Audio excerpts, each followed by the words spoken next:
Chapter 13. Chapter 14. Bang, bang, bang. Part 2. Transcript from Evening News, January 26. Good evening, and welcome to the Channel 5 News at 5. In our top story, tragedy in Oak Ridge this afternoon, where two young men in an SUV were shot at a traffic light. The incident occurred just after noon at the intersection of 13th Street and Marshall Avenue.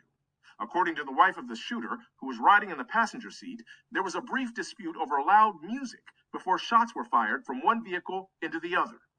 The identities of the wounded are being withheld pending further investigation, but we've received reports that one of the teens was pronounced dead en route to the hospital, and the other is in critical condition. The shooter has been identified as 52-year-old Garrett Tyson, an officer with the Atlanta PD.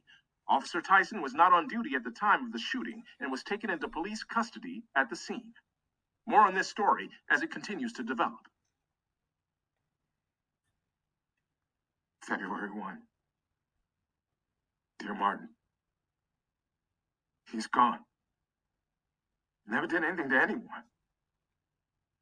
And now, man, he's gone. I can't do this anymore.